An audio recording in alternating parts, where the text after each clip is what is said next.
ಬನ್ನಿ ಇದ್ರ ಬಗ್ಗೆ ಮಾತಾಡೋಣ. ಪ್ರೊಫೆಸರ್ ಕೇಶವ್ ಅರ್ಥಶಾಸ್ತ್ರ ಪ್ರಾಧ್ಯಾಪಕರು ನಮ್ಮ ಜೊತೆಗೆ ಈಗ ನೇರ ಸಂಪರ್ಕದಲ್ಲಿದ್ದಾರೆ. ಶಿವಕುಮಾರ್ ಹಿರಿಯ ಪತ್ರಕರ್ತರು ಮೈಸೂರಿನಿಂದ ನಮ್ಮೊಂದಿಗೆ ನೇರ ಸಂಪರ್ಕಕ್ಕೆ ಬರ್ತಾರೆ. ರಮೇಶ್ ಬಾಬು ಕಾಂಗ್ರೆಸ್ ವಕ್ತಾರರು, ವಿಧಾನ ಪರಿಷತ್ನ ಮಾಜಿ ಸದಸ್ಯರು ನಮ್ಮ ಜೊತೆಗೆ ನಮ್ಮ ಸ್ಟುಡಿಯೋದಲ್ಲಿದ್ದಾರೆ. ಅಶ್ವಥ್ ನಾರಾಯಣ್ ರಾಜ್ಯ ಬಿಜೆಪಿಯ ಮುಖ್ಯ ವಕ್ತಾರರು, ಮಾಜಿ ವಿಧಾನ ಪರಿಷತ್ ಸದಸ್ಯರು ನಮ್ಮ ಜೊತೆಗೆ ಈಗ ಸ್ಟುಡಿಯೋದಲ್ಲಿದ್ದಾರೆ. ನನ್ನ ಚರ್ಚೆ ಆರಂಭ ಆಗ್ತಾ ಇದೆ ಅಶ್ವಥ್ ನಾರಾಯಣ್ ಅವ್ರ ಮುಖಾಂತರ. ಯಾಕಂದರೆ ನಾವು ನೋಡ್ತಾ ಇದ್ದೀವಿ, ಒಂದು ಸರ್ಕಾರದ ಎಲ್ಲ ಪ್ರತಿನಿಧಿಗಳನ್ನು ಕರ್ಕೊಂಡೋಗಿ ಸರ್ಕಾರವೇ ದೆಹಲಿನಲ್ಲಿ ಬೀಡ್ಬಿಟ್ಟು ಪ್ರತಿಭಟನೆ ಮಾಡ್ತಿರುವಂಥದ್ದು ದೇಶದ ಇತಿಹಾಸದಲ್ಲಿ ಇದೇ ಮೊದಲು. ಅಂದರೆ ಒಂದು ಹೊಸ ವಿಚಾರಗಳಿಗೆ ನಾಂದಿ ಹಾಡ್ಕೊಟ್ಬಿಡ್ತಿದ್ದು. ಅಂದರೆ ಪ್ರತಿಭಟನೆಯನ್ನು ಕೂಡ ಹಿಂಗೂ ಮಾಡ್ಬೋದು ಅಂತ. ನೋಡಿ, ಇವತ್ತು ಕರ್ನಾಟಕದ ಪ್ರತಿಭಟನೆ, ನಾಳೆ ಕೇರಳದ ಪ್ರತಿಭಟನೆ ಶುರು ಆಗ್ತಾ ಇದೆ. ಸೊ ಈ ರೀತಿ ಪ್ರತಿಭಟನೆಯ ಪರ್ವ ಇಲ್ಲಿಂದ ನೀವು ದಿಲ್ಲಿಗೆ ಹೋಗಿ ಮಾಡೋಕ್ಕೆ ಶುರುವಾಗ್ಬಿಟ್ರೆ ಮುಂದೆ ಏನಾಗಬಹುದು, ಯಾವ್ಯಾವ ಕಾರಣಗಳನ್ನ ಇಟ್ಕೊಂಡು ಈಗಾಗಲೇ ಮುಖ್ಯಮಂತ್ರಿಗಳು ಕೂಡ ಸುದೀರ್ಘವಾಗಿ ಮಾತಾಡಿದ್ದಾರೆ, ಭಾಳಷ್ಟು ಅಂಕಿಅಂಶಗಳನ್ನು ಕೊಟ್ಟಿದ್ದಾರೆ. ಏನು ನಡೀತಾ ಇದೆ ವಿಚಾರಕ್ಕೆ ಸಂಬಂಧಪಟ್ಟಂಗೆ ನಾನು ಅಶ್ವಥ್ ನಾರಾಯಣ್ ಅವರನ್ನು ಶುರು ಮಾಡ್ತೀನಿ. ಬಿಜೆಪಿ ನಾಯಕರು, ಯಾಕಂದರೆ ಕಾಂಗ್ರೆಸ್ ಅವರು ಅಲ್ಲಿ ಪ್ರತಿಭಟನೆ ಮಾಡ್ತಾ ಇದ್ದಾರೆ ಅಂತ BJP ಇಲ್ಲಿ ಪ್ರತಿಭಟನೆ ಮಾಡ್ತಾ ಇದ್ರಿ. ಅಶ್ವಥ್ ನಾರಾಯಣ್, ಏನು ನಡೀತಾ ಇದೆ? ರಂಗನಾಥ್, ನೋಡಿ, ಸಿದ್ದರಾಮಯ್ಯನವರು 2ನೇ ಅವಧಿಗೆ ಮುಖ್ಯಮಂತ್ರಿ ಆಗಿರ್ತಕ್ಕಂಥದ್ದು. 2013ರಿಂದ 18 ಮುಖ್ಯಮಂತ್ರಿ ಆಗಿರೋ, ತಿರುಗಿ ಮತ್ತೆ ಮೊನ್ನೆ ಒಂದು ವರ್ಷ ಆಯಿತು, ಮೇ ತಿಂಗಳು ಬಂದರೆ 2ನೇ ಅವಧಿಗೆ 6ನೇ ವರ್ಷದ ಮುಖ್ಯಮಂತ್ರಿಗಳಾಗಿದ್ದರು. 14th ಫೈನಾನ್ಸ್ ಕಮಿಷನ್ ಇದ್ದಾಗ ಅವರಿದ್ದರು, 15th ಫೈನಾನ್ಸ್ ಕಮಿಷನ್ ಬಂದಾಗಲೂ ಸಿದ್ದರಾಮಯ್ಯನವರು ಇದ್ದಾರೆ. ಇದು ಮಧ್ಯದಲ್ಲಿ 14 and 15 ಮಧ್ಯದಲ್ಲಿ ಅಪೋಸಿಷನ್ ಲೀಡರ್ ಆಗಿ ಅವರು ಕೆಲಸ ಮಾಡಿದ್ದಾರೆ. ಒಂದೇ ಒಂದು ದಿನ ಈ ಟ್ಯಾಕ್ಸ್ ಡೆವಲ್ಯೂಷನ್ಸ್ ಬಗ್ಗೆ, ಕೇಂದ್ರ ಸರ್ಕಾರದ ಫೈನಾನ್ಸ್ ಬಗ್ಗೆ ಅವ್ರು ಮಾತಾಡಲಿಲ್ಲ ಅಪೋಸಿಷನ್ ಲೀಡರ್ ಇದ್ದಾಗ. ಈಗ ಚುನಾವಣೆ ಸಂದರ್ಭದಲ್ಲಿ ಅವರ ಫೇಲ್ಯೂರ್ಗಳನ್ನು ಮುಚ್ಚಿಟ್ಕೊಳ್ಳಿಕ್ಕೆ, ಅವರ ಲ್ಯಾಪ್ಸಸ್ಸನ್ನು, ಸರ್ಕಾರ ಲ್ಯಾಪ್ಸಸ್ ಮುಚ್ಚಿಟ್ಕೊಳ್ಳಿಕ್ಕೆ ಡೆಲ್ಲಿಗೂ ಇದೆ. ಅವ್ರಿಗೆ ಒಂದೇ ಒಂದು ನಾನು ಪ್ರಶ್ನೆ ಕೇಳಿದೆ, 15th ಫೈನಾನ್ಸ್ ಕಮಿಷನ್ ವರ್ಕ್ ಆಗೋದು ಯಾವ ರೀತಿ? ಆರ್ಟಿಕಲ್ 282 ಕೆಳಗಡೆ ಇದು ಕಾನ್ಸ್ಟಿಟ್ಯೂಟ್ ಆಗಿರ್ತಕ್ಕಂಥ, ಸಂವಿಧಾನಕ್ಕಾಗಿ ಕಾನ್ಸ್ಟಿಟ್ಯೂಟ್ ಆಗಿರ್ತಕ್ಕಂಥ ಒಂದು ಕಮಿಟಿ. ಇದಕ್ಕೆ ಫೈನಾನ್ಸ್ ಕಮಿಟಿನೇ ಸಪ್ರೇಟಾಗಿ ಆ್ಯಕ್ಟ್ ಮಾಡ್ತಕ್ಕಂಥ ಕೆಲಸ. ಇದಕ್ಕೆ ಯಾವುದೇ ಫೈನಾನ್ಸ್ ಮಿನಿಸ್ಟರ್ ಆಗಲಿ, ಪ್ರೈಮ್ ಮಿನಿಸ್ಟರ್ ಆಗಲಿ, ಯಾರೂ ಮಧ್ಯದಲ್ಲಿ ಇದು ಬರೋದಿಲ್ಲ. ಎಲ್ಲ ರಾಜ್ಯದ ಫೈನಾನ್ಸ್ ಮಿನಿಸ್ಟರ್ಸು, ಫೈನಾನ್ಸ್ ಸೆಕ್ರೆಟರೀಸ್ಗಳು ಇವರು ಸೇರಿ ತೀರ್ಮಾನ ಮಾಡ್ತಕ್ಕಂಥದ್ದು. ಟ್ಯಾಕ್ಸ್ ಡೆವಲ್ಯೂಷನಿಂದ ಹಿಡ್ಕೊಂಡು ಎಲ್ಲವೂ ನಮ್ಮ ರಾಜ್ಯಕ್ಕೆ ಎಷ್ಟು ಬರಬೇಕು, ಏನು ಬರಬೇಕು ಅನ್ನೋದು ಸಿದ್ದರಾಮಯ್ಯನವರು ಒಂದೇ ಒಂದು ದಿನ ಇವರು as A finance minister come chief minister ಆಗಿ ಇವರು ಒಂದೇ ಒಂದು ದಿನ ಫೈನಾನ್ಸ್ ಕಮಿಟಿ ಮೀಟಿಂಗ್ ಇವರು ಅಟೆಂಡ್ ಮಾಡಿಲ್ಲ. ಅಲ್ಲಿ ನಿನ್ನೆ ನಿರ್ಮಲಾ ಸೀತಾರಾಮನ್ ಕ್ಲಿಯರ್ ಆಗಿ ಹೇಳಿದ್ದಾರೆ, ನಿಮ್ಮ ರಾಜ್ಯದ ಪ್ರಾಬ್ಲಮ್ ಇರೋ ದಯಮಾಡಿ ನೀವು ಫೈನಾನ್ಸ್ ಕಮಿಷನಲ್ಲಿ ನೀವು ಉಲ್ಲೇಖ ಮಾಡಿ, ಪ್ರಸ್ತಾಪ ಮಾಡಿ, ನಿಮ್ಗೆ ಏನ್ ಬರಬೇಕು ನೀವು ತಗೊಳ್ಳಿ. ಈಗ ಹಣಕಾಸು ಆಯೋಗದ ಹತ್ರನೇ ಎಲ್ಲ ನೋಡ್ಕೊಂಬಿಡಿ ಅಂತಂದ್ರೆ ಕೇಂದ್ರ ಸರ್ಕಾರದ ಏನು ಇಲ್ವೇ ಫೈನಾನ್ಸ್ ಫಂಡ್ ಅಲೋಕೇಶನ್ ನಿಮ್ಗೆ ಚೆನ್ನಾಗಿ ಗೊತ್ತಿಲ್ಲ. ಇದರಲ್ಲಿ ಯಾರು ಮಧ್ಯದಲ್ಲಿ ಪ್ರವೇಶ ಮಾಡ್ಲಿಕ್ಕೆ ಆಗೋದೇ ಇಲ್ಲ. ಒಪ್ಕೊಂಡೆ ಸರ್. ಅದು GST ಆಗ್ಬೋದು, CST ಆಗ್ಬೋದು, KST ಆಗ್ಬೋದು, ಮತ್ತೆ ಟ್ಯಾಕ್ಸ್ ಡೆವಲ್ಯೂಷನ್ಸ್ ಬಗ್ಗೆ ಆಗ್ಬೋದು, ಎಲ್ಲವೂ ಫೈನಾನ್ಸ್. ಬೇರೆ ಬೇರೆ ರಾಜ್ಯಗಳಿಗೆ ಏನಾದ್ರು ದಕ್ಕಬೇಕಾಗಿರೋ ದಕ್ತಾ ಇದೆಯೋ ಅಥವಾ ದಕ್ತಿಲ್ವೋ? ನೋಡಿ, ಇವ್ರು ಹೇಳ್ತಾರೆ ಕರ್ನಾಟಕಕ್ಕೆ ಈ ರೀತಿ ಅನ್ಯಾಯ ಆದಂತ ಸಂದರ್ಭ ಪ್ರಶ್ನೆ ಎತ್ತಾರಪ್ಪ. ರಂಜನ್ ಚೌಧರಿ ಪಾರ್ಲಿಮೆಂಟ್ ಅಲ್ಲಿ ಮಾತಾಡಿದ್ದಾರೆ, ನೀವು ತಗೊಳ್ಳಿ ಸರ್, ನಾವು 14th ಕಮಿಷನ್ ಮತ್ತು 15th ಫೈನಾನ್ಸ್ ಕಮಿಷನ್ ಅಲ್ಲಿ ಕಾಂಗ್ರೆಸ್ ಸರ್ಕಾರಕ್ಕೆ ಎಷ್ಟು ಬಂದಿದೆ, ಬಿಜೆಪಿ ಸರ್ಕಾರಕ್ಕೆ ಎಷ್ಟು ಚರ್ಚೆ ಮಾಡಿದ್ರಲ್ಲಿ. ರಾಜಸ್ಥಾನ ಯಾರ್ದಿತ್ತು ಗವರ್ನಮೆಂಟ್? ಹೈಯೆಸ್ಟ್ ದುಡ್ಡು ರಾಜಸ್ಥಾನಕ್ಕೆ ಹೋಗಿದೆ ಕಳೆದ ಬಾರಿ, ಹೈಯೆಸ್ಟ್ ದುಡ್ಡು ರಾಜಸ್ಥಾನಕ್ಕೆ ಹೋಗಿದೆ. ಕರ್ನಾಟಕಕ್ಕೆ ಎಷ್ಟು ಬಂದಿದೆ ಅಂತ ರಮೇಶ್ ಬಾಬು ಅವರೇ, ಈ ತಮ್ಮ ಸರದಿ ಏನ್ ಹೇಳ್ತೀರಿ ಸರ್? ಈಗ ದೊಡ್ಡ ಮಟ್ಟದಲ್ಲಿ ನಾನು ಆರಂಭದಲ್ಲಿ ಒಂದು ಮಾತನ್ನು ಹೇಳಿದೆ, ಪ್ರತಿಭಟನೆ ಈ ರೀತಿ ಮಾಡಬಹುದು ಅಂತ ತೋರಿಸ್ಕೊಡ್ತಾ ಇದೆ ಕರ್ನಾಟಕ ಮಾಡೆಲ್ ಅಂತ ನೀವೇನು ಹೇಳ್ತಾ ಇದ್ರಿ. ಚುನಾವಣೆ ಸಂದರ್ಭದಲ್ಲಿ ಪ್ರತಿಭಟನೆಯ ಮಾಡೆಲ್ ಕೂಡ ಶುರು ಆಗಬಹುದು. ಯಾಕಂದ್ರೆ ಇವತ್ತು ನೀವು ಪ್ರತಿಭಟನೆ ಮಾಡ್ತಾ ಇದ್ದೀರಿ, ನಾಳೆ ಕೇರಳದವರು ಪ್ರತಿಭಟನೆ ಶುರು ಮಾಡಿದ್ದಾರೆ, ಏನಂತೀರಿ? ಭಾಳ ಸ್ಪಷ್ಟವಾಗಿ ಮೊದಲನೇ ಉತ್ತರ, ಇವತ್ತು ಕೇಂದ್ರದಲ್ಲಿ ನಡೀತಾ ಇರ್ತಕ್ಕಂಥ ಪ್ರತಿಭಟನೆ ಕಾಂಗ್ರೆಸ್ ಪ್ರತಿಭಟನೆ ಅಲ್ಲ, ಕರ್ನಾಟಕ ರಾಜ್ಯ ಸರ್ಕಾರದ ಪ್ರತಿಭಟನೆ. ಅದರಲ್ಲಿ BJPಯವರು JDSನವರು ಬನ್ನಿ ಅಂತ ಅಂದ್ಬಿಟ್ಟು ಮುಖ್ಯಮಂತ್ರಿಗಳು ಆಹ್ವಾನ ಕೊಟ್ಟಿದ್ದಾರೆ, ಬರೋದು ಬಿಡೋದು ಅವ್ರಿಗೆ ಬಿಟ್ಟಿದ್ದು. ಇದು ಕಾಂಗ್ರೆಸ್ ಪಕ್ಷದ ಪ್ರತಿಭಟನೆ ಅಲ್ಲ. ಮತ್ತು ತಾವು ಹೇಳದಂತೆ ಇದು ಒಂದು ಐತಿಹಾಸಿಕ ಪ್ರತಿಭಟನೆ ಆಗ್ತಾ ಇದೆ ಒಂದು ರೀತಿಯಲ್ಲಿ. ಯಾಕೆಂದರೆ ಯಾವತ್ತೂ ಸಹ ಈ ಥರದ ಸಾರ್ವಜನಿಕ ಪ್ರತಿಭಟನೆ ಆಗಿರಲಿಲ್ಲ. ಪಾರ್ಲಿಮೆಂಟ್ ಒಳಗಡೆ ಬಂದಂಥ ಸಂದರ್ಭದಲ್ಲಿ ಕರ್ನಾಟಕದ ಇಶ್ಯೂಸ್ ಬಂದಾಗ ಅದು ನಮ್ಮ ದುರಂತ ಇದೆ. ಪಕ್ಷಾತೀತವಾಗಿ ಯಾವತ್ತೂ ಸಹ ಪಾರ್ಲಿಮೆಂಟಲ್ಲಿ ಕರ್ನಾಟಕದ MP ಗಳು ಈ ರೀತಿ ಪ್ರತಿಭಟನೆಯನ್ನು ಮಾಡಿಲ್ಲ. But at the same time ನೀವು ತಮಿಳ್ನಾಡಿಗೆ ಹೋಗಿ, ಆಂಧ್ರಕ್ಕೆ ಹೋಗಿ, ಬಿಹಾರ್ಗೆ ಹೋಗಿ, ಆ ರಾಜ್ಯದ ವಿಚಾರಗಳು ಬಂದಾಗ ಪಕ್ಷ ಯಾವುದೇ ಇರಲಿ, ಆ ರಾಜ್ಯದ ಹಿತಾಸಕ್ತಿ ಬಂದಾಗ ಒಟ್ಟಾರೆಯಾಗಿ ಪ್ರತಿಭಟನೆ ಮಾಡಿರ್ತಕ್ಕಂಥದ್ದು, ಲೋಕಸಭೆಯಲ್ಲಿ ಬಾಯ್ಕಾಟ್ ಮಾಡಿರ್ತಕ್ಕಂಥದ್ದು ಹಲವಾರು ಉದಾಹರಣೆ ಇದೆ. ಆದರೆ ಈ ಥರ ಬಹಿರಂಗವಾಗಿ ಪ್ರತಿಭಟನೆ ಮಾಡ್ತಾ ಇರ್ತಕ್ಕಂಥದ್ದು ಮೊದಲನೇ ರಾಜ್ಯ ಕರ್ನಾಟಕ. ಇವತ್ತು ಅನೇಕ ವಿಷಯಗಳಿಗೆ ಕರ್ನಾಟಕ ಮಾದರಿ ಆಗ್ತಾ ಇದೆ. ಯಾಕೆಂದರೆ ಕರ್ನಾಟಕದಲ್ಲಿ ಗ್ಯಾರಂಟಿ ಅಂತ ಪದ ಏನು ಬಳಕೆ ಆಯಿತು, ಈಗ ಮೋದಿರವರು ಆ ಪದ ತಗೊಂಡು ಅವರು ಗ್ಯಾರಂಟಿ ಸ್ಕೀಮ್ಗೆ ಹೊರಟಿದ್ದಾರೆ. ಹಾಗಾಗಿ ಇವತ್ತು ಅನೇಕ ವಿಷಯಗಳಿಗೆ ಕಾಂಗ್ರೆಸ್ ಮಾದರಿ ಆಗ್ತಾ ಇದೆ. ಇವತ್ತು ಈ ಪ್ರತಿಭಟನೆ ಅನುದಾನದ ಗ್ಯಾರಂಟಿ ಸಿಗುತ್ತಾ ಈ ಪ್ರತಿಭಟನೆ ಮುಖಾಂತರ? ಸಿಗಲೇಬೇಕು. ಯಾಕೆ ಮಾತನ್ನು ಹೇಳ್ತೀನಿ ಅಂದರೆ, ಆಗಲೇ ನನ್ನ ಸ್ನೇಹಿತರು ಹೇಳಿದ್ರು ಸಿದ್ದರಾಮಯ್ಯನವರು ವಿರೋಧ ಪಕ್ಷದ ನಾಯಕರಾಗಿ ಮಾತಾಡಿಲ್ಲ ಅಂತೇಳಿ. It is utterly wrong. ವಿಧಾನಸಭೆ ಒಳಗಡೆ ಬಜೆಟ್ ಅಧಿವೇಶನದ ಸಂದರ್ಭದಲ್ಲಿ ಅವರು ವಿರೋಧ ಪಕ್ಷದ ನಾಯಕರಾಗಿ ಕೇಂದ್ರದಿಂದ ಅನುದಾನಗಳು ಕೊರತೆ ಆಗ್ತಾ ಇದೆ ಅಂತ ಅಂದ್ಬಿಟ್ಟು 2-3 ಸಂದರ್ಭಗಳಲ್ಲಿ ಅಂಕಿಅಂಶ ಸಮೇತ ಬಿಚ್ಚಿಟ್ಟಿದ್ದಾರೆ. ಮತ್ತು GST ಮೀಟಿಂಗ್ ಇರ್ಬೋದು ಅಥವಾ ಫೈನಾನ್ಸ್ ಕಮಿಷನ್ ಮೀಟಿಂಗ್ ಇರ್ಬೋದು, ಅವ್ರಿಗೆ ಸಾಧ್ಯ ಆದಾಗ ಹಾಜರಾಗಿದ್ದಾರೆ. ಮತ್ತು ಇನ್ನು ಕೆಲವು ಸಂದರ್ಭದಲ್ಲಿ ಕರ್ನಾಟಕ ಸರ್ಕಾರದ ಪರವಾಗಿ ಕೃಷ್ಣ ಬೈರೇಗೌಡರು ಅವರ ಪ್ರತಿನಿಧಿಯಾಗಿ ಪಾಲ್ಗೊಂಡಿದ್ದಾರೆ. ಇಲ್ಲಿ ಭಾಳ ಸ್ಪಷ್ಟ ಇರ್ತಕ್ಕಂಥದ್ದು, ಏನು ಜಾಹೀರಾತು ಮೂಲಕ ನಾವು ಕೊಟ್ಟಿದ್ದೀವಿ, 2017-18ರಿಂದ 1,87,000 ಕೋಟಿ ರೂಪಾಯಿಗಳು ನಮಗೆ ಅನುದಾನದ ಕೊರತೆ ಆಗಿರ್ತಕ್ಕಂಥದ್ದು. ದುರಂತ ಏನಂದರೆ, ನಾವು ಒಕ್ಕೂಟ ವ್ಯವಸ್ಥೆನಲ್ಲಿದ್ದೀವಿ. ಸಂವಿಧಾನದಲ್ಲಿ ಕನ್ಕರೆಂಟ್ ಲಿಸ್ಟ್ ಯಾವುದು, ಸ್ಟೇಟ್ ಲಿಸ್ಟ್ ಯಾವುದು, ಸೆಂಟ್ರಲ್ ಲಿಸ್ಟ್ ಯಾವುದು ಅಂತೇಳಿ ಭಾಳ ಸ್ಪಷ್ಟವಾಗಿ ಅಧಿಕಾರಿಗಳ ಹಂಚಿಕೆಯನ್ನು ಮಾಡಿದ್ದಾರೆ. ನಾವು ತೆರಿಗೆ ಹಾಕಬೇಕಾದ್ರೆ ಸ್ಟೇಟ್ ಯಾವುದು ಇಂಪೋಸ್ ಮಾಡ್ಬೋದು, ಸೆಂಟ್ರಲ್ ಯಾವುದು ಇಂಪೋಸ್ ಮಾಡ್ಬೋದು. ದೇರ್ ಆರ್ ಸೆವೆರಲ್ ಬಾಬ್ಗಳು, ಯಾವ ಬಾಬ್ನಲ್ಲಿ ತೆರಿಗೆ ಸಂಗ್ರಹ ಮಾಡ್ಬೋದು ಅಂತೇಳಿ. ದುರಂತ ಏನಂದರೆ, GST ಬಂದ ಮೇಲೆ ರಾಜ್ಯ ಸರ್ಕಾರಗಳು ವಿಧಿಸುವಂಥ ತೆರಿಗೆಗಳನ್ನ ಕೇಂದ್ರ ಸರ್ಕಾರ ವಾಪಸ್ ತೊಗೊಂಡಿದೆ. ನಮಗಿರ್ತಕ್ಕಂಥದ್ದು, ನೀವು ಪೆಟ್ರೋಲ್ ಡೀಸೆಲ್ ಮೇಲೆ ಆಗ್ತಕ್ಕಂಥ ಸರ್ಚಾರ್ಜ್ ಇರ್ಬೋದು ಅಥವಾ ಸೆಸ್ ಇರ್ಬೋದು, ಈ ಥರದ ರಿಜಿಸ್ಟ್ರೇಷನ್ ಇರ್ಬೋದು, ಈ ಥರದ್ದು 2-3 ಬಾಬು ಬಿಟ್ಟರೆ ಮುಂಚೆ ಏನು ವ್ಯಾಟ್ ಏನಿತ್ತು, ಬೇರೆ ಬೇರೆ ಏನೇನು ತೆರಿಗೆ ಸಂಗ್ರಹ ಇತ್ತು, ನಾಟ್ ಓನ್ಲಿ ಕರ್ನಾಟಕ, ಇಡೀ ದೇಶದಲ್ಲಿ ರಾಜ್ಯಗಳ ಅವಕಾಶವನ್ನು ವಾಪಸ್ ತೊಗೊಂಡು GST ಮೂಲಕ ಅದನ್ನು ಅವರು ಕೇಂದ್ರೀಕೃತ ಮಾಡ್ಕೊಂಡಿದ್ದಾರೆ ಕೇಂದ್ರ ಸರ್ಕಾರದವರು. ಆ ಕೇಂದ್ರೀಕೃತ ಮಾಡ್ಕೊಂಡಂಥ ತೆರಿಗೆ ಸಂಗ್ರಹದಲ್ಲಿ ಪ್ರಪೋರ್ಷನೇಟ್ ಆಗಿ ರಾಜ್ಯಗಳಿಗೆ ಬರ್ತಾ ಇಲ್ಲ. ಇವತ್ತು ಫಾರ್ ಎಕ್ಸಾಂಪಲ್ ಕರ್ನಾಟಕದಲ್ಲಿ 4.5 ಲಕ್ಷ GST ಸಂಗ್ರಹ ಆಗುತ್ತೆ. ಆ GST ಸಂಗ್ರಹದಲ್ಲಿ 4.5 ಲಕ್ಷ ಕರ್ನಾಟಕದಿಂದ ಹೋದರೆ ಇಂಟರ್ನಲ್ ರಾಜ್ಯಕ್ಕೆ ಎಷ್ಟು ಬರ್ತಾ ಇದೆ? 53,000 ಕೋಟಿ ಕೊಟ್ಟಿದ್ದಾರೆ. ಅಂದರೆ ಸುಮಾರು 4 ಲಕ್ಷ ಕೋಟಿ ಆದಾಯ ಅವ್ರ ಹತ್ರ ಇಟ್ಕೊಂಡಿದ್ದಾರೆ. ಇದು ಇವತ್ತು ಪ್ರಶ್ನೆ ಆಗ್ತಾ ಇರ್ತಕ್ಕಂಥ ವಿಚಾರ. ಇದನ್ನು ಮ್ಯಾಟರ್ ಆಫ್ ರೈಟ್, ಇದೇನೋ ನಾವು ಅವರಿಗೆ ಸಹಾಯ ಮಾಡಿ ಅಥವಾ ಕರ್ನಾಟಕಕ್ಕೆ ಫೇವರ್ ಮಾಡಿ ಕೇಳ್ತಾ ಇಲ್ಲ. ನಮಗೆ ಕೊಡಬೇಕಾದಂಥ ಸಂವಿಧಾನದ ಅಡಿನಲ್ಲಿರ್ತಕ್ಕಂಥ ಹಕ್ಕನ್ನು ನಾವು ಕೇಳ್ತಾ ಇದ್ದೀವಿ. Okay, fine fine. ಬಂದೆ ಇದಕ್ಕೆ ಸಂಬಂಧಪಟ್ಟಂಗೆ ಇನ್ನಷ್ಟು ನಾವು ಚರ್ಚೆ ಮಾಡ್ತೀವಿ. ರಮೇಶ್ ಬಾಬು ಸಾಕಷ್ಟು ವಿವರಗಳನ್ನು ಹೇಳಿದ್ದಾರೆ. ಅಶ್ವಥ್ ನಾರಾಯಣ ಅವರ ಉತ್ತರ ಏನು? ಜೊತೆಗೇನು ಅಂದರೆ, ನಾವಾಗಲೇ ಒಂದು ಪ್ರಶ್ನೆ ಕೇಳಿದ್ವಿ. ನಿಜ, ಹಲವಾರು ಭಾಗ್ಯಗಳನ್ನು ಕೊಟ್ಟಿರುವಂಥವ್ರು, ಗ್ಯಾರಂಟಿ ಕೊಟ್ಟಿರುವಂಥವ್ರು ಕಾಂಗ್ರೆಸ್ನವರು. ಈ ಮುಖಾಂತರ ಏನು ಅಂದರೆ, ಪ್ರತಿಭಟನೆಯ ಮುಖಾಂತರ ಅನುದಾನದ ಗ್ಯಾರಂಟಿ ಕೂಡ ಸಿಗುತ್ತಾ ಅನ್ನುವಂಥದ್ದು ಇದೆಯಲ್ಲ, ಇಟ್ಸ್ ವೆರಿ ಇಂಪಾರ್ಟೆಂಟ್ ಸಂಗತಿ. ಇದಕ್ಕೆ ಯಾವ ರೀತಿ ಸ್ಪಂದನೆ? ಯಾಕಂದರೆ ಚುನಾವಣೆ ಹತ್ತಿರ ಬರ್ತಾ ಇದೆ.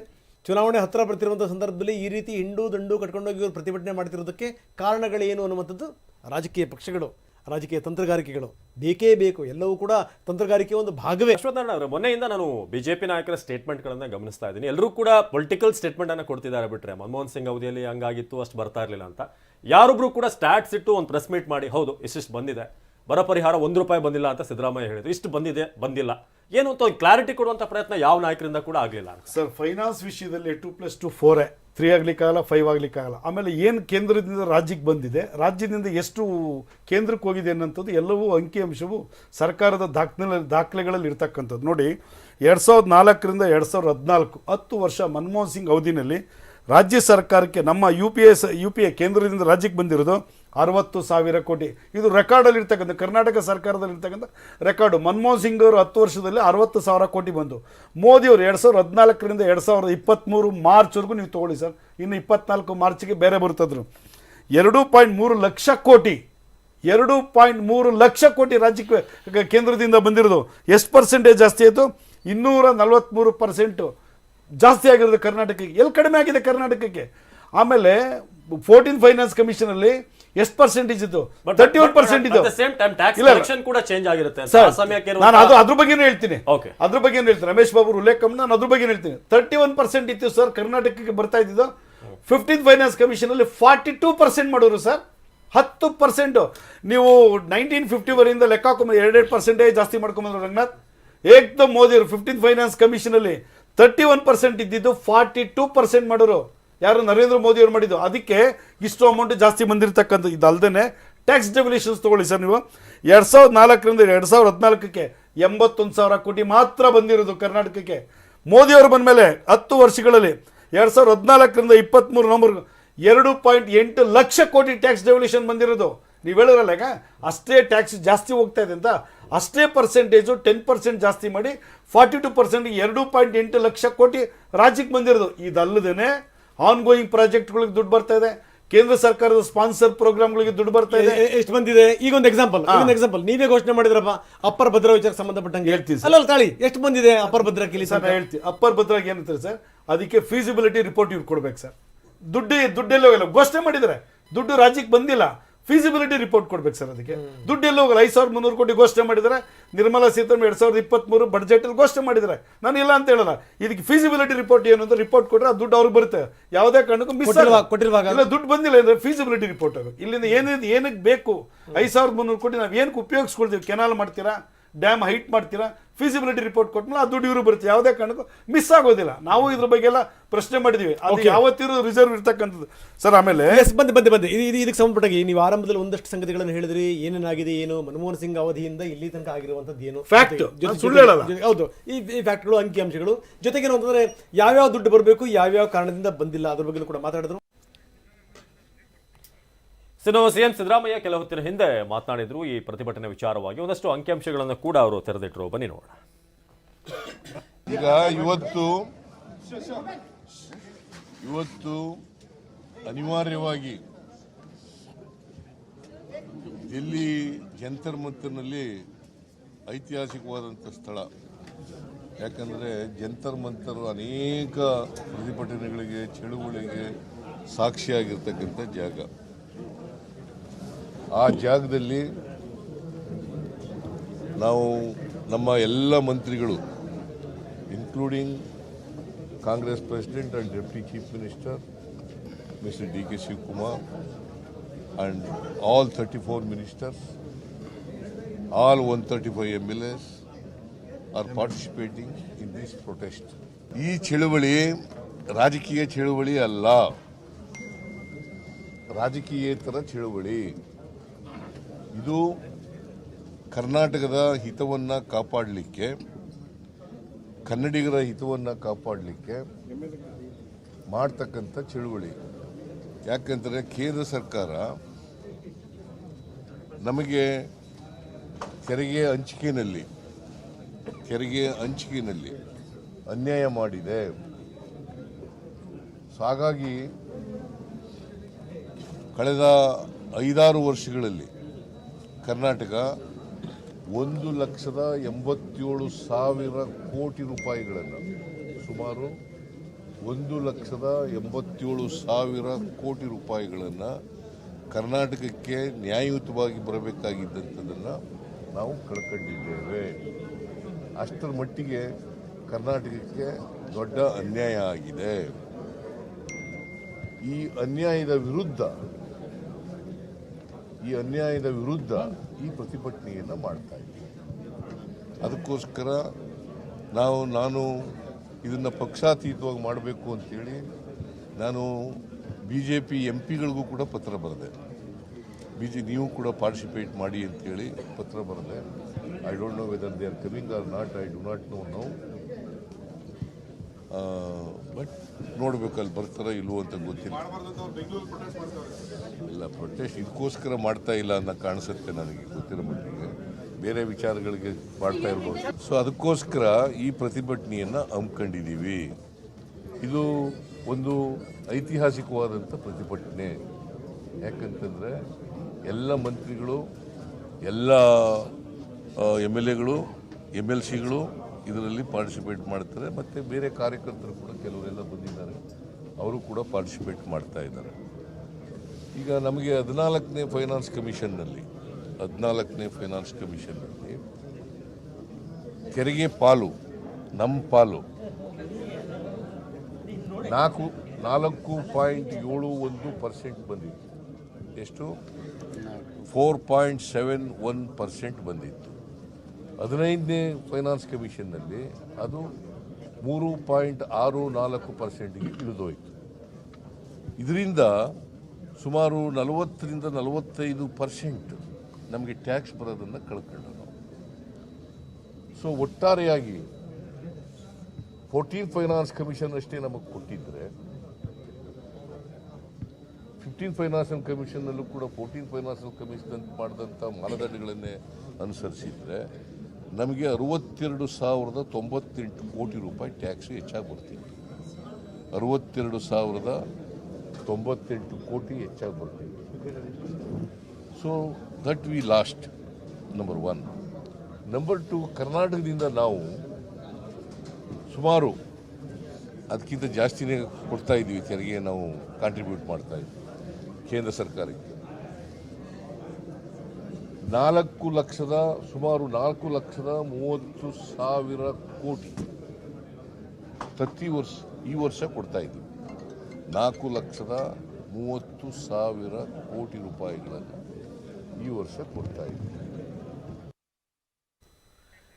ಸಿದ್ದರಾಮಯ್ಯನವರ ಮಾತುಗಳನ್ನ ಕೇಳ್ತಾ ಇದ್ವಿ. ಈಗ ನಮ್ಮ ಜೊತೆ ಅರ್ಥಶಾಸ್ತ್ರ ಪ್ರಾಧ್ಯಾಪಕರು ಬೆಂಗಳೂರು ವಿವಿ ಪ್ರೊಫೆಸರ್ ಕೇಶವ್ ಅವರು ಇದ್ದಾರೆ. ಸರ್, ಈಗ ಒಂದಷ್ಟು ಗೊಂದಲ ಇದೆ ಸಾಮಾನ್ಯ ಜನರಿಗೆ. ಅಂದ್ರೆ ಇಲ್ಲಿ ಯಾರು ಸರಿ ಯಾರು ತಪ್ಪು ಅನ್ನೋದು ಅಲ್ಟಿಮೇಟ್ಲಿ ನ್ಯಾಯ ಸಿಗಬೇಕಾಗಿರುವಂಥದ್ದು ಜನರಿಗೆ. ಯಾಕಂದ್ರೆ ಜನರ ತೆರಿಗೆ ದುಡ್ಡು.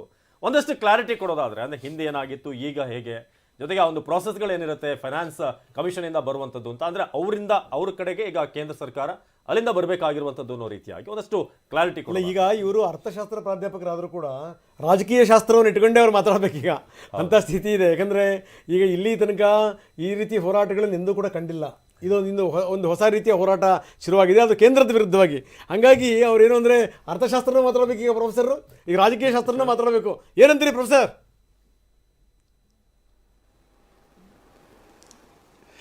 ಇಲ್ಲ, ನಾನು ಅರ್ಥಶಾಸ್ತ್ರಕ್ಕೇನೆ ಲಿಮಿಟ್ ಆಗಿ ಮಾತಾಡ್ತೀನಿ.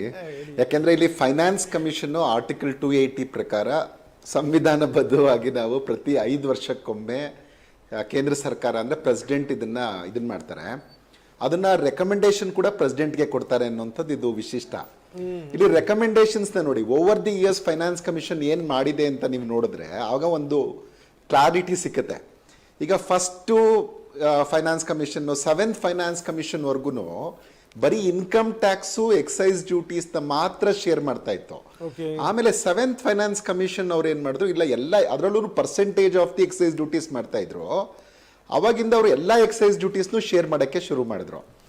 ಆಮೇಲೆ 11th ಫೈನಾನ್ಸ್ ಕಮಿಷನ್ ಬಂದಾಗ ಅವ್ರು ಹೇಳಿದ್ರು ಬರೀ ಇನ್ಕಮ್ ಟ್ಯಾಕ್ಸು ಎಕ್ಸೈಸ್ ಡ್ಯೂಟೀಸ್ ಮಾತ್ರ ಬೇಡ, ಎಲ್ಲ ಟ್ಯಾಕ್ಸಬಲ್ ಪೂಲಲ್ಲಿ ಏನೇನಿದೆ, ನಿಮ್ಗೆ ಯಾವ್ಯಾವುದು ನಿಮ್ಮ ಹತ್ರ ಟ್ಯಾಕ್ಸ್ ಇದೆ, corporation, income tax, wealth tax, customs, excise duty, ಇದೆಲ್ಲವನ್ನ ಸೇರಿಸಿ ರಾಜ್ಯಗಳಿಗೆ ಕೊಡಿ ಅಂತ ಇದು 11th ಫೈನಾನ್ಸ್ ಕಮಿಷನ್ ಇಂದ ಶುರು ಆಯಿತು. ಬಟ್ ಸಮಸ್ಯೆ ಆಗಿದ್ದು ಈಗ ಮುಖ್ಯಮಂತ್ರಿಯವರು ಹೇಳುವ ಹಾಗೆ 14th ಫೈನಾನ್ಸ್ ಕಮಿಷನ್ಗೂ 15th ಫೈನಾನ್ಸ್ ಕಮಿಷನ್ಗೂ ನಡುವೆ ಆದಂಥ ವ್ಯತ್ಯಾಸಗಳಿಂದ ಇವೆಲ್ಲ ಸಮಸ್ಯೆ ಆಗಿರೋದು ನಿಜ. ಆದ್ರೆ ನಾನು ಇಲ್ಲಿ ಏನ್ ಹೇಳಕ್ ಇಷ್ಟಪಡ್ತೀನಿ, ಅದು ಇಂಡಿಕೇಟರ್ಸ್ನ ತಗೊಂಡು ನಾನು ಹೇಳ್ತೀನಿ. ಆದ್ರೆ ಇಲ್ಲಿ ಮುಖ್ಯವಾಗಿ ಏನು ಅಂತಂದ್ರೆ, ನಾವು ಆಗ್ಲೇನೆ, ಯಾಕೆಂದ್ರೆ ಓವರ್ ದಿ ಇಯರ್ಸ್, ನಾನು ಯಾಕೆ ಇದು ಫಸ್ಟ್ ಇಂದ 11th ವರ್ಗೂ ಅಥವಾ 15th ವರ್ಗೂ ಹೇಳ್ತಾ ಇದ್ದೀನಿ ಅಂದ್ರೆ, ಬೇರೆ ಬೇರೆ ಮಾನದಂಡಗಳನ್ನ ಫಸ್ಟ್ ಫೈನಾನ್ಸ್ ಕಮಿಷನ್ ಇಂದನೂ ಉಪಯೋಗಿಸ್ಕೊಂಡಿದ್ದಾರೆ. Say for example index of infrastructure ಅಂತ, ಎಷ್ಟು ಮೂಲಭೂತ ಸೌಕರ್ಯಗಳಿದೆ, ಫಿಸ್ಕಲ್ ಡಿಸಿಪ್ಲಿನ್ ಅಂತ, ಎಷ್ಟು ವಿತ್ತೀಯ ಶಿಸ್ತನ್ನ ಕಾಪಾಡಿದೆ ರಾಜ್ಯ, ಎಷ್ಟು ಕಾಂಟ್ರಿಬ್ಯೂಟ್ ಮಾಡಿದೆ, ಮತ್ತೆ ಎಷ್ಟು ಪಾವರ್ಟಿ ಅಂದ್ರೆ ಇದನ್ನ ಕಂಟ್ರೋಲ್ ಮಾಡಿದೆ, ಪಾವರ್ಟಿಯನ್ನ ರಿಡಕ್ಷನ್ ಮಾಡಿದೆ ಅಂತ. ಸೊ ಇವೆಲ್ಲವನ್ನೂ ಮಾನದಂಡಗಳನ್ನ ಮಾಡ್ಕೊಳ್ಳಿ ಅಂತ ಯಾವುದು ರಾಜ್ಯಕ್ಕೆ ಅನುಕೂಲ ಆಗತ್ತೆ ಆ ಮಾನದಂಡ ಒಂದೂ ನಮ್ಗೆ 15th ಫೈನಾನ್ಸ್ ಕಮಿಷನ್ ಹಾಕೊಂಡಿದ್ರಲ್ಲಿ ಇಲ್ಲ. ಸೊ ಹಂಗಾಗಿ ನಮ್ಗೆ ಏಟಾಗಿದ್ದು, ನಾವು ಬಹುಶಃ ಆ ಕಾಲಘಟ್ಟದಲ್ಲೇನೆ ಇಲ್ಲ ನೀವು ಇದನ್ನ ಹಾಕಿದ್ರೆ ನಮ್ಗೆ ಅನ್ಯಾಯ ಆಗತ್ತೆ ಅಂತ ಅವ್ರು ಅವಾಗ ಇಲ್ಲ ನಿಮ್ಗೊಂದು 5,500 ಕಾಂಪನ್ಸೇಷನ್ ಕೊಡ್ತೀವಿ ಅಂತ ಹೇಳಿದ್ದನ್ ಬಿಟ್ರೆ ಬೇರೆ ಏನು ಹೇಳಿಲ್ಲ. ಒಂದು ಇನ್ಕಮ್ ಪ್ರೊಫೆಸರ್ ಒಂದು ನಿಮಿಷ ನೀವು ಹಾಗೆ ಇರಿ. ದೆಹಲಿಯಿಂದ ಒಂದಿಷ್ಟು ನೇರ ದೃಶ್ಯಾವಳಿಗಳನ್ನ ನೋಡೋಣ. ಸಿದ್ದರಾಮಯ್ಯವರು ಈಗಾಗಲೇ ವೇದಿಕೆ ಮೇಲೆ ಬರ್ತಾ ಇದ್ದಾರೆ. ಆ ನೇರ ದೃಶ್ಯಾವಳಿಗಳನ್ನ ನಾವು ನೋಡ್ತಾ ಇದೀವಿ. ಸಿದ್ದರಾಮಯ್ಯನವರು ಇಲ್ಲಿ ಬರೋದಕ್ಕಿಂತ ಮೊದಲು ಒಂದಷ್ಟು ಎಲ್ಲ ವಿವರಗಳನ್ನು ಕೊಟ್ಟರು. ಎಷ್ಟರ ಮಟ್ಟಿಗೆ ನಮ್ಮ ರಾಜ್ಯಕ್ಕೆ ಅನ್ಯಾಯ ಆಗಿದೆ, ಎಷ್ಟರ ಮಟ್ಟಿಗೆ ಕೇಂದ್ರ ಅನ್ಯಾಯ ಮಾಡ್ತಾ ಇದೆ, ಏನು ಎತ್ತ ಅಂತ, ಜೊತೆಗೆ ಈ ಹಂಚಿಕೆ ಹೇಗೆ ಅನ್ನೋದ್ರ ಬಗ್ಗೆನೂ ಕೂಡ ಕೆಲವೊಂದು ಪ್ರಶ್ನೆಗಳಿದೆ. ಅದನ್ನು ಕೂಡ ನಾವು ಗ್ರಾಫಿಕ್ಸ್ ಮುಖಾಂತರ ತೋರಿಸ್ತಾ ಇದ್ದೀವಿ. ಅಂದರೆ ಎಷ್ಟರ ಮಟ್ಟಿಗೆ ಹಂಚ್ತಾರೆ ಅಂತಂದರೆ, ಜನಸಂಖ್ಯೆ ಜಾಸ್ತಿ ಇದ್ದರೆ ಹೆಚ್ಚಿನ ಪಾಲು ಸಿಗುತ್ತೆ, ವಿಸ್ತರಣೆ ಜಾಸ್ತಿ ಇದ್ದರೆ, ಈಗ ಕಾಡು ಪರಿಸರ ಅದೆಲ್ಲವೂ ಕೂಡ ಹೆಚ್ಚಿದ್ರೆ, ಜೊತೆಗೆ ಏನಂತಂದರೆ ಆದಾಯದ ಅಂತರ ಕಡಿಮೆ ಇದ್ದರೆ, ಜನಸಂಖ್ಯೆ ನಿಯಂತ್ರಣ ಮಾಡಿದರೆ, ಹೆಚ್ಚು ತೆರಿಗೆ ಸಂಗ್ರಹ ಮಾಡಿದರೆ, ಇದೆಲ್ಲದಕ್ಕೂ ಕೂಡ ಹೆಚ್ಚಿನ ಪಾಲು ಸಿಗಬೇಕು ಅಂತ ರಾಜ್ಯ ಕೇಳ್ತಿರುವಂಥದ್ದು. ಅದೇನೇ ಮಹಾರಾಷ್ಟ್ರ ಬಿಟ್ಟರೆ ಅತ್ಯಂತ ಹೆಚ್ಚಿನ ಪ್ರಮಾಣದಲ್ಲಿ ನಾವು ಟ್ಯಾಕ್ಸನ್ನು ನಾವು ಕಲೆಕ್ಟ್ ಮಾಡಿದಿರುವಂಥವ್ರು, ನಿಮಗೆ ಟ್ಯಾಕ್ಸ್ ಕೊಡ್ತಾ ಇದೀವಿ ನಾವು. ಆದರೆ ನೀವು ನಮಗೆ ಯಾಕೆ ಅನ್ಯಾಯ ಮಾಡ್ತಾ ಇದ್ದೀರಿ? ಮಹಾರಾಷ್ಟ್ರದ ನಂತರ ಅತ್ಯಂತ ಹೆಚ್ಚಿನ ಪಾಲು ಕರ್ನಾಟಕದಿಂದ ಹೋಗುತ್ತೆ. ನಾವು 100 ರೂಪಾಯಿ ಕಲೆಕ್ಟ್ ಮಾಡಿಕೊಟ್ರೆ ನೀವು 12ರಿಂದ 13 ರೂಪಾಯಿ ಕೊಡ್ತೀರಿ ಪರ್ ಇಯರ್. ಜೊತೆಗೆ ಏನು ಅಂತಾರೆ, ನಿರಂತರವಾಗಿ ಈ ವಿಚಾರ ಸಂಬಂಧಪಟ್ಟಂಗೆ ನಮಗೆ ಅನ್ಯಾಯ ಮಾಡ್ತಾ ಇದ್ದೀರಿ. ಯಾಕಿಂಥ ಅನ್ಯಾಯ ಅನ್ನುವಂಥದ್ದು ಮುಖ್ಯಮಂತ್ರಿಗಳ ಪ್ರಶ್ನೆ. ಸೊ ಹೀಗಾಗಿ ಡಿ ಕೆ ಶಿವಕುಮಾರ್ ಹೇಳಿದ್ರು, ನೀವು ಭಾವನೆಗಳ ಮೇಲೆ ನೀವು ರಾಜಕಾರಣ ಮಾಡೋಕೆ ಹೋಗ್ತೀರಿ, ನೀವು ಇಲ್ಲ ನಾವು ಅಭಿವೃದ್ಧಿ ಮೇಲೆ ರಾಜಕಾರಣ ಮಾಡ್ತೀವಿ, ನಾವು ಜನರ ಜೀವನದ ಮೇಲೆ ರಾಜಕಾರಣ ಮಾಡ್ತೀವಿ ಅನ್ನೋಂಥ ಮಾತು. ಜಂತರ್ ಮಂತರ್ ದೆಹಲಿ ನೇರ ದೃಶ್ಯಾವಳಿಗಳನ್ನು ನಾವು ನಿಮಗೆ ತೋರಿಸ್ತಾ ಇದ್ದೀವಿ. ಸಿದ್ದರಾಮಯ್ಯನವರು ಈಗಾಗಲೇ ಸ್ಥಳಕ್ಕೆ ಬಂದಿದ್ದಾರೆ. ಬಜೆಟ್ ಆಧಾರ ಡಬಲ್ ಆಗ್ತಾ ಇದೆ, ಆದರೆ ನೀವು ನಮಗೆ ಕೊಡ್ತಿರುವಂಥ ಅನುದಾನ ಇದೆಯಲ್ಲ, ಆ ಅನುದಾನ ಡಬಲ್ ಆಗಲೇ ಇಲ್ಲ, ನಿಂತಲ್ಲೇ ನಿಂತಿದೆ. 50,257 ಕೋಟಿ ರೂಪಾಯಿ. ನಮಗೆ ಲೆಕ್ಕದ ಪ್ರಕಾರ 1 ಲಕ್ಷ ಕೋಟಿ ಬರಬೇಕು, ಬಂದಿಲ್ಲ, ದುಡ್ಡು ಕೊಡ್ತಿಲ್ಲ ನೀವು. ಇನ್ನು ಸೆಸ್ ಮತ್ತು ಸರ್ಚಾರ್ಜ್ ಆ ವಿಚಾರಕ್ಕೆ ಸಂಬಂಧಪಟ್ಟಂಗೆ ಬಿಡಿ, ಅದು ಕೇಳೋದೇ ಇಲ್ಲ, ಅದರಲ್ಲೂ ಕೂಡ ನಮಗೆ ಶೇರ್ ಕೊಡಿ. ಇದು ರಾಜ್ಯ ಸರ್ಕಾರ ಕೇಳ್ತಿರುವಂಥದ್ದು. ನಮಗೆ ಇನ್ನು ಅನ್ಯಾಯ ಮಾಡಬೇಡಿ, ಇನ್ನು ಅನ್ಯಾಯ ಮಾಡಿದ್ರೆ ನಾವು ಸಹಿಸಲ್ಲ. ನೋಡಿ, ಈ ಒಂದು ಪ್ರತಿಭಟನೆಯ ಪರ್ವ ಶುರುವಾಯಿತು. ಇಲ್ಲಿ ಇವತ್ತು ರಾಜ್ಯ ಸರ್ಕಾರದ ಪ್ರತಿನಿಧಿಗಳು ಪ್ರತಿಭಟನೆ ಮಾಡ್ತಾ ಇದ್ದಾರೆ, ನಾಳೆ ಕೇರಳ ಸರ್ಕಾರದ ಪ್ರತಿಭಟನೆ, ನಾಡಿದ್ದು ತಮಿಳುನಾಡು. ಈ ರೀತಿ ಪ್ರತಿಭಟನೆಯ ಪರ್ವ ಶುರುವಾಗಿದೆ. ಭಾಳ ಮುಖ್ಯವಾಗಿ ಲಕ್ಷ್ಮಣ್ ಸವದಿ ಅವರನ್ನು ನಾವು ಈ ದೃಶ್ಯದಲ್ಲಿ ನೋಡ್ತಾ ಇದ್ದೀವಿ, ಸಿದ್ದರಾಮಯ್ಯವ್ರ ಪಕ್ಕದಲ್ಲೇ.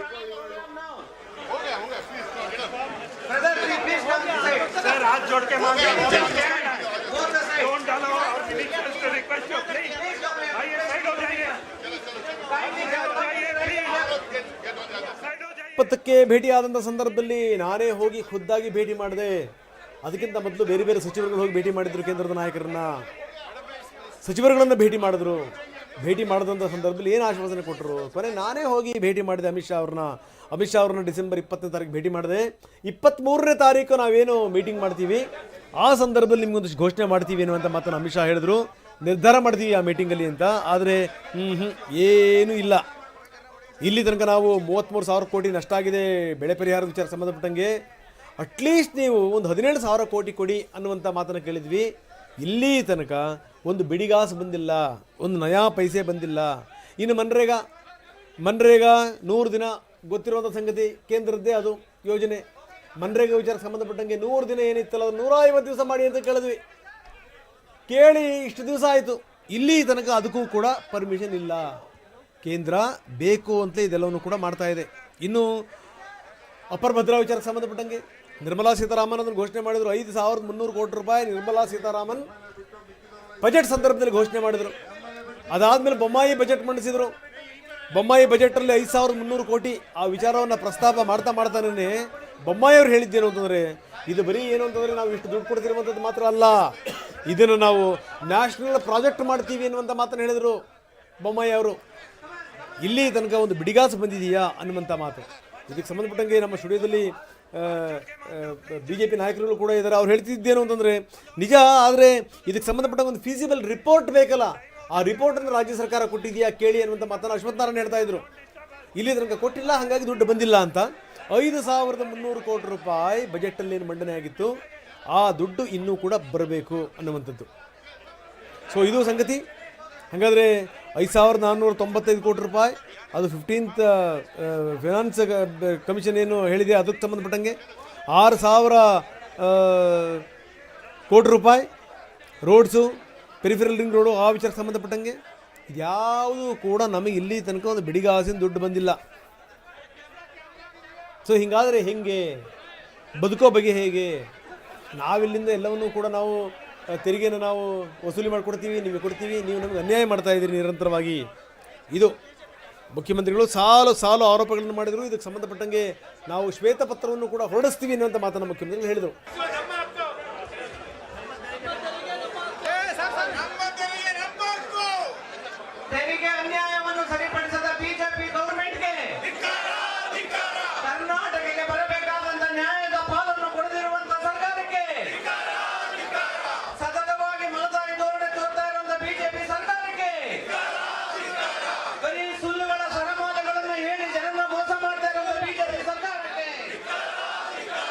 ಕರ್ನಾಟಕಕ್ಕೆ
ಇದೀಗ ದೆಹಲಿಯ ಜಂತರ್ ಮಂತರ್ನ ದೃಶ್ಯಗಳನ್ನು ನೋಡ್ತಾ ಇದ್ದೀವಿ. ಈಗಾಗಲೇ ಪ್ರತಿಭಟನೆಗೆ ಸಿಎಂ ಸಿದ್ದರಾಮಯ್ಯ ಆಗಮಿಸಿದ್ದಾರೆ. ಅವ್ರ ಜೊತೆಗೆ DCM D K Shivakumar, Laxman Savadi, H K Patil ಎಲ್ಲ ಸೀನಿಯರ್ ಲೀಡರ್ಗಳನ್ನು ಕೂಡ ನಾವು ಗಮನಿಸ್ತಾ ಇದ್ದೀವಿ. ಸಿಎಂ, ಡಿಸಿಎಂ, ಸಚಿವರು, MLCಗಳು ಎಲ್ಲರೂ ಕೂಡ ಅಲ್ಲಿ ಬಂದು ಈ ಒಂದು ಪ್ರತಿಭಟನೆಗೆ ಈಗಾಗಲೇ ಹೇಳಿದ್ರು ಇದೊಂದು ರಾಜಕೀಯ ಪ್ರೇರಿತವಾದಂಥದ್ದು ಅಥವಾ ಕಾಂಗ್ರೆಸ್ ಮಾಡ್ತಿರುವಂಥ ಪ್ರತಿಭಟನೆ ಅಲ್ಲ, ಇದು ರಾಜ್ಯದ ಪರವಾಗಿ ನಾವು ಎತ್ತಾ ಇರುವಂಥ ಒಂದು ಧ್ವನಿ ಅಂತ. ಈಗ ಶಿವಕುಮಾರ್ ಅವರು ವೇದಿಕೆ ಮೇಲಿದ್ದಾರೆ.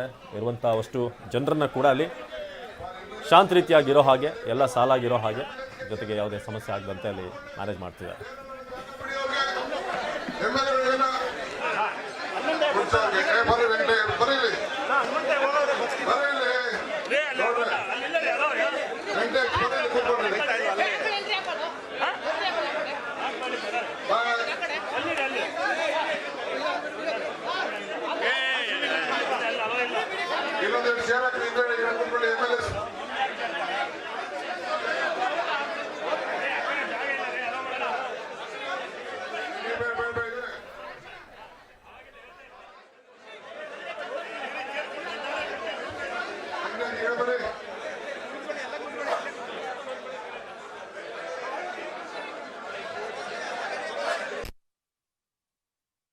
Giving you all the information.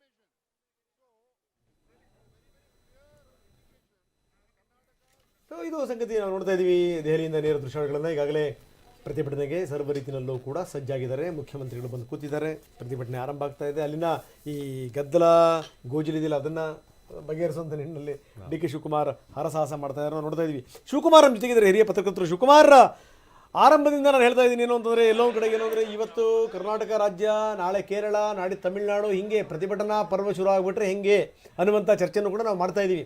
ಜೊತೆಗೆ ಯಾವ ರೀತಿ ಕೇಂದ್ರ ನಮಗೆ ಅನ್ಯಾಯ ಮಾಡಿದೆ ಅದೆಲ್ಲ ವಿವರಗಳನ್ನು ಮುಖ್ಯಮಂತ್ರಿಗಳು ಪಾಯಿಂಟ್ ಹೇಳ್ತಾ ಬಂದರು. ಏನು ಸರ್, ಈ ರೀತಿ ಚುನಾವಣೆ ಸಂದರ್ಭದಲ್ಲಿ ಪ್ರತಿಭಟನೆ ಮಾಡೋದ್ರಿಂದ ನಿಜಕ್ಕೂ ಯಾವ್ಯಾವ ಅನುದಾನ ಬಾಕಿ ಇದೆ ಅದೆಲ್ಲವನ್ನೂ ಕೂಡ ಕೇಂದ್ರ ಕೊಟ್ಟು ಬಿಡುತ್ತಾ? ಏನಾಗ್ಬೋದು ಶಿವಕುಮಾರ್? ನೋಡಿ, ನೀವು ಹೇಳ್ದಂಗೆ ಚುನಾವಣೆ ವರ್ಷ ಇದು. ರಾಜ್ಯದಲ್ಲಿ ಇವತ್ತು ಮುಖ್ಯಮಂತ್ರಿಗಳು ಒಂದು ಬಡ್ಜೆಟ್ ಮಂಡಿಸ್ದಂಗೆ ಮಂಡಿಸಿದ್ದಾರೆ ಡೆಲ್ಲಿಯಲ್ಲಿ. ಎಷ್ಟು ಸಾಲ ಕೊಡಬೇಕಾಗಿತ್ತು, ಎಷ್ಟು ಬರಬೇಕಾಗಿತ್ತು, ಯಾವ್ಯಾವ ಥರ ಅಂತ ಅಂದ್ಬಿಟ್ಟು. ಅದೇ ಥರ ನಿನ್ನೆ ಪಿಣರಾಯಿ ವಿಜಯನ್ ಬಂದು ಈಗಾಗಲೇ ಡೆಲ್ಲಿಯಲ್ಲಿ ಕುಂತಿದ್ದಾರೆ ಅವರು. ಶುಕ್ರವಾರ ದಿನ ನೀವು ಇನ್ನೊಂದು ಮರ್ತು ಬಿಟ್ಟಿದ್ದೀರಿ, ಮಮತಾ ಬ್ಯಾನರ್ಜಿ ವೆಸ್ಟ್ ಬೆಂಗಾಲಲ್ಲೇ ಪ್ರತಿಭಟನೆ ಮಾಡ್ತಾ ಇದ್ದಾರೆ. ಅವರು ನೆರೆಗ ದುಡ್ಡು ಬಂದಿಲ್ಲ ಅಂತ ಅಂದ್ಬಿಟ್ಟು. ಅಂದರೆ ಎಲ್ಲೋ ಒಂದು ಕಡೆ ಇದು ಮುಂದೆ ನಡೆಯುವಂಥ ಲೋಕಸಭೆ ಚುನಾವಣೆಯಲ್ಲಿ ಜಂತರ್ ಮಂತರಲ್ಲಿ ನರೇಟಿವ್ನ ಸೆಟ್ ಮಾಡುವಂಥ ಒಂದು ಕಾರ್ಯಕ್ರಮ ಅಂತ ಅನಿಸ್ತಾ ಇದೆ ನನಗೆ. ಯಾಕಂತಂದರೆ ಇವತ್ತು ಜನಗಳ ಮುಂದೆ ಇವರು ದುಡ್ಡು ಕೊಟ್ಟಿಲ್ಲ ಅಂತ ಇದ್ದಾರೆ. ಇನ್ನೊಂದು ಕಡೆ BJPಯವರು ನರೇಂದ್ರ ಮೋದಿ ಗ್ಯಾರಂಟಿ, ನಾವು ಯಾವುದೋ ಕೊಡಬೇಕಾಗಿಲ್ಲ, ನರೇಂದ್ರ ಮೋದಿನೇ ಗ್ಯಾರಂಟಿ ಅಂತ ಅವ್ರು ಹೇಳ್ತಾ ಇದ್ದಾರೆ. ಹಂಗಾಗಿ ಇವತ್ತು ಜನಗಳ ಮುಂದೆ ಒಂದು ದೊಡ್ಡ ಕನ್ಫ್ಯೂಷನ್ ಇದೆ. ಈ ಕನ್ಫ್ಯೂಷನ್ನ ಕ್ಲಿಯರ್ ಮಾಡುವಂಥ ಸವಾಲು ಎರಡು ಪಕ್ಷಗಳಿಗಿದೆ. ಅಂದರೆ ಕರ್ನಾಟಕದಲ್ಲಿ 2015ವರೆಗೂ 14-15ವರೆಗೂ ಇದ್ದಂಥ ಟ್ಯಾಕ್ಸ್ ಸಿಸ್ಟಮೇ ಬೇರೆ, GST ಬಂದ ಮೇಲೆ ಆದಂಥ ಟ್ಯಾಕ್ಸ್ ಸಿಸ್ಟಮೇ ಬೇರೆ. ಇವತ್ತು ಯಾರಿಗೆ ಹೋಗಿ ಹೇಳಿದ್ರು, ಪಂಜಾಬ್ ಇರ್ಬೋದು, ಹರಿಯಾಣ ಇರ್ಬೋದು, ತಮಿಳುನಾಡು ಇರ್ಬೋದು, ಮಹಾರಾಷ್ಟ್ರ ಇರ್ಬೋದು, ಕರ್ನಾಟಕ ಇರ್ಬೋದು, ಈ ರಾಜ್ಯಗಳಲ್ಲಿ ಗುಜರಾತ್ ಇರ್ಬೋದು, ಇಲ್ಲಿ ನಾವು 100 ರೂಪಾಯಿ ಕಟ್ಟಿದ್ರೆ 12 ರೂಪಾಯಿ ಬರೋದು, ಅವರು 100 ರೂಪಾಯಿ ಕಟ್ಟಿದ್ರೆ ಅವ್ರಿಗೆ ಇನ್ನು ಏನು 369 ರೂಪಾಯಿ ಕೊಡೋದು. ಹಂಗಾಗಿ ಇವತ್ತು ಬಿಹಾರ್ ಅಂತ ರಾಜ್ಯ ಇರ್ಬೋದು, ಮಧ್ಯಪ್ರದೇಶ ಅಂತ ರಾಜ್ಯ ಇರ್ಬೋದು, ಇಲ್ಲ ಉತ್ತರ ಪ್ರದೇಶ ಅಂತ ರಾಜ್ಯ ಇರ್ಬೋದು, ಅವುಗೆ ನೀವು ಹೇಳ್ದಂಗೆ ಜನಸಂಖ್ಯೆ ಆಧಾರದ ಮೇಲೆ ಇರ್ಬೋದು, ಇಲ್ಲಾಂದ್ರೆ ಬೇರೆ ಬೇರೆ ಕಾರಣಕ್ಕಿರ್ಬೋದು, ಅಂಡರ್ ಡೆವಲಪ್ಮೆಂಟ್ ಇರ್ಬೋದು, ಭಾಳಷ್ಟು ಟ್ಯಾಕ್ಸ್ ಹೋಗ್ತಾ ಇದೆ. ಇದು ಇವತ್ತು ಇಡೀ ದೇಶದಲ್ಲಿ ಒಂದು ಪ್ರಧಾನಿ ಮೋದಿ ಅವರಿಂದ ಹಿಡಿದು ಮುಖ್ಯಮಂತ್ರಿಗಳು ಯಾರಾಗಿದ್ದಾರೆ ಎಲ್ಲ ಪೊಲಿಟಿಕಲ್ ಪಾರ್ಟೀಸ್ಗೂ ಒಂದು ದೊಡ್ಡ ಸವಾಲಾಗಿದೆ. ಇದನ್ನ ಬಗೆಹರಿಸಲೇಬೇಕು. ಯಾಕಂತಂದ್ರೆ ಇದು ಹಿಂಗೆ ಹೋಗ್ತಾ ಹೋದ್ರೆ ಒಂದು ರಿಲೇಶನ್ಶಿಪ್ ಹಾಳಾಗುತ್ತೆ, ರಾಜ್ಯ ಮತ್ತೆ ಕೇಂದ್ರ ಸರ್ಕಾರಗಳ ಮಧ್ಯೆ ಇರುವಂತಹ ಒಂದು ಸಂಬಂಧಗಳು ಹಾಳಾಗುತ್ತೆ. ಅದು ಬಹಳ ದೊಡ್ಡ ಸವಾಲಾಗಿರೋದ್ರಿಂದ ಆದಷ್ಟು ರಾಜಕೀಯನ ಬದಿಗೊತ್ತಿ ಇವತ್ತು ಇದನ್ನ ಚರ್ಚೆ ಮಾಡಿ ಇದನ್ನ ಬಗೆಹರಿಸುವಂತ ಒಂದು ಕೆಲಸಗಳನ್ನ ನಾವು ನಮ್ಮ ಇತಿಮಿತಿಗಳೆಲ್ಲ ಮಾಡ್ಕೊಬೇಕಾಗುತ್ತೆ. ಯಾಕಂತಂದ್ರೆ ಇವತ್ತು ಎಲ್ಲ ರಾಜ್ಯಗಳು ಸಮಾನವಾಗಿ ಬೆಳಿಬೇಕಾಗಿದೆ. 5 ಟ್ರಿಲಿಯನ್ ಎಕಾನಮಿ ಬರಬೇಕಂದ್ರೆ ನಾವು ಸೂಪರ್ ಪವರ್ ಆಗಿ ಎಮರ್ಜ್ ಆಗಬೇಕು. ಒಂದು ದೊಡ್ಡ ಆರ್ಥಿಕ ಶಕ್ತಿ ಆಗಬೇಕಂದ್ರೆ ಸಮಗ್ರವಾದಂಥ ಭಾರತನ ನಾವು ಕಟ್ಟಬೇಕಾಗುತ್ತೆ. ಹಂಗಾಗಿ ಇವತ್ತು ಈ ಸವಾಲುಗಳು ಇರೋದ್ರಿಂದ ಇವತ್ತು ಮಾನ್ಯ ಪ್ರಧಾನಮಂತ್ರಿಗಳು ಇದ್ರ ಬಗ್ಗೆ ಸ್ವಲ್ಪ ಸೀರಿಯಸ್ ಆಗಿ ತಗೊಬೇಕಾಗಿದೆ. ಯಾಕಂತಂದ್ರೆ ನನಗೆ ಇನ್ನೂ ಜ್ಞಾಪಕ ಇದೆ ರಂಗನಾಥ್, ಲಾಸ್ಟ್ ಟೈಮ್ ವಿರೋಧ ಪಕ್ಷದಲ್ಲಿರುವಾಗ ಸಿದ್ದರಾಮಯ್ಯನವರು ಒಂದು ಮಾತು ಹೇಳಿದ್ರು, ಇವತ್ತು ಸರ್ಕಾರ ನಡೆಸಕ್ ಆಗ್ತಾ ಇಲ್ಲ ಕರ್ನಾಟಕದಲ್ಲಿ, ಅದು ಬಿಜೆಪಿ ಸರ್ಕಾರ ಇರ್ಬೋದು ಇಲ್ಲ ಯಡಿಯೂರಪ್ಪನವ್ರು ಇರ್ಬೋದು ಯಾರೇ ಇರ್ಬೋದು, ಅಕಸ್ಮಾತ್ ನನ್ನ ಕಾಲದಲ್ಲಿ ಏನಾದರೂ ಮುಂದಕ್ಕೆ ಹಿಂಗಾದ್ರೆ ನಾನು ಹೋಗಿ ಪ್ರತಿಭಟನೆ ಮಾಡ್ತೀನಿ ಅಂತ ಅವರು 1 ವರ್ಷಗಳ ಹಿಂದೆನೇ ಹೇಳಿದ್ರು. ಅದನ್ನ ಮಾಡ್ತಾ ಇದ್ದಾರೆ. ಇವತ್ತು ರಾಜಕೀಯ ಹೊರತುಪಡಿಸಿ ಇದನ್ನ ನಾವು ನೋಡ್ಬೇಕಾಗಿದೆ. ಈಗ ಶಿವಕುಮಾರ್ ಬಿಜೆಪಿ ಕೂಡ ನೀವು ಹೇಳಿದ್ರಲ್ಲ, ನೀವು ಹೇಳಿದ ಪಾಯಿಂಟ್ ಒಳ್ಳೆ ಪಾಯಿಂಟ್ ಹೇಳಿದ್ರಿ ನೀವು. ಮುಂದೆ ನಾನು ಅಧಿಕಾರ ಮಾಡಿದ್ರು ಕೂಡ ಇದಕ್ಕೆ ಸಂಬಂಧಪಟ್ಟ ಪ್ರಶ್ನೆ ಮಾಡ್ತೀನಿ ಅಂತ ಪ್ರಶ್ನೆ ಮಾಡ್ತಾ ಇದ್ದಾರೆ.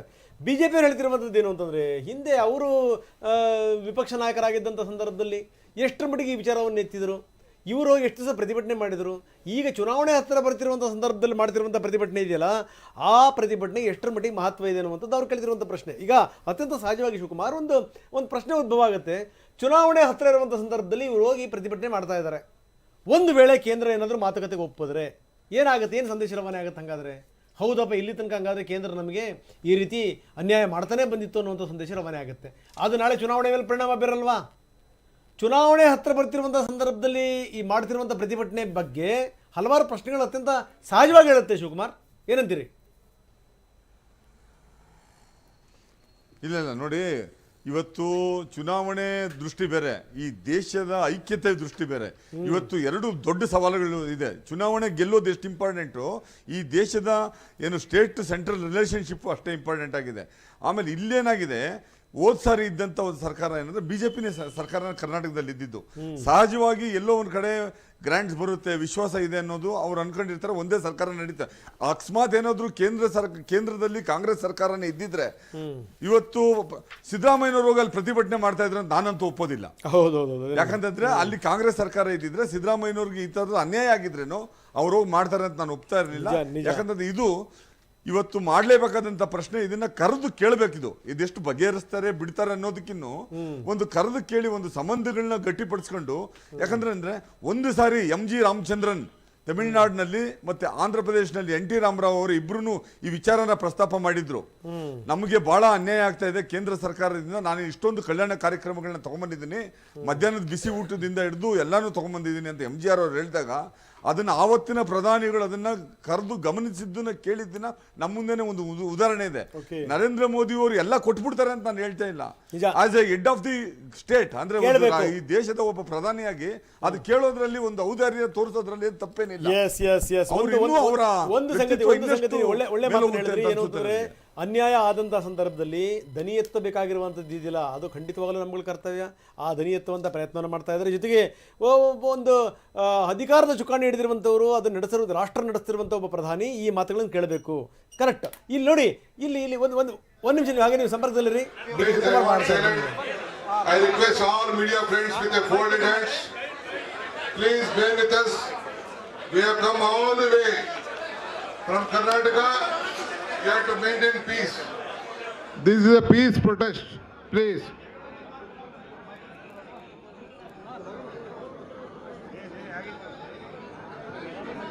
Hey, ಅಲ್ಲಿ ನಿಂತ್ಕೊಳ್ಳೋ. ಅಲೇ ರಾಮ, ಯಾಕೆ ನುಗ್ತಾ ಇದೀಯ ನೀನು? ಕುಮಾರ್, ನಾವು ಮಾಡ್ತಾ ಇದ್ವಿ ಏನು ಅಂತಂದರೆ, ಈಗ ನೋಡಿ, ಈಗ ಇಂಡಿಯಾ ಒಕ್ಕೂಟ INDIA ಒಕ್ಕೂಟ ಏನಾದರೂ ಇದು ಸರಿಯಾಗಿ ಸ್ಟ್ರಾಂಗ್ ಇದ್ದು ಎಲ್ಲರಿಗೂ ಒಂದು ಒಳ್ಳೆ ಮನಸ್ಸಿದ್ದು ನೋಡಿ, ಇವತ್ತು ಕರ್ನಾಟಕ ಪ್ರತಿಭಟನೆ, ನಾಳೆ ಕೇರಳದ ಪ್ರತಿಭಟನೆ, ನಾಡಿದ್ದು ಮತ್ತೊಬ್ಬರು ಪ್ರತಿಭಟನೆ, ಜೊತೆಗೆ ಏನು ಅಂದರೆ ಮಮತಾ ಬ್ಯಾನರ್ಜಿ ಅಲ್ಲಿಂದಲೇ ಪ್ರತಿಭಟನೆ ಮಾಡ್ತಾ ಇದ್ದಾರೆ, ಎಲ್ಲ ಸರಿ. ಇವರೆಲ್ಲ ಒಗ್ಗಟ್ಟಾಗಿದ್ದಿದ್ರೆ ಈ ಒಂದು ಮಾತಿಗೆ ಒಂದು ಶಕ್ತಿ ಬರ್ತಾ ಇತ್ತು. ನಂಬರ್ 1. ನಂಬರ್ 2, ಅನ್ಯಾಯ ತಾರತಮ್ಯ ಅದನ್ನು ಮಾತಾಡುವಂಥ ಭರದಲ್ಲಿ ನೀವು ಹೆಂಗೆ ಗೊತ್ತಾ, ಈ ರೀತಿ ಆಗಿಬಿಟ್ರೆ ನಾವು ದಕ್ಷಿಣ ಭಾರತವನ್ನೇ ಕೇಳಬೇಕಾಗತ್ತೆ ಅಂತ ಸಂಸದರು ಹೇಳ್ತಾರೆ ಅಂತ ಅನ್ನುವಂಥ ಸಂದರ್ಭದಲ್ಲಿ ಎಲ್ಲ ಒಂದು ಕಡೆಗೆ ಈ ರೀತಿ ಹೋರಾಟ ಯಾವ ದಿಕ್ಕಲ್ಲಿ ಸಾಗಬಹುದು, ಜೊತೆಗೆ ಅದರ ವ್ಯಾಖ್ಯಾನ ಅದನ್ನೇ ಏನಾದರೂ ಒಂದು ಕಡೆ ಬದಲಾಯಿಸ್ದಂಗೆ ಆಗಲಿಲ್ವಾ ಸರ್ ಇವೆಲ್ಲ ಡೆವಲಪ್ಮೆಂಟ್ಗಳು ಶಿವಕುಮಾರ್?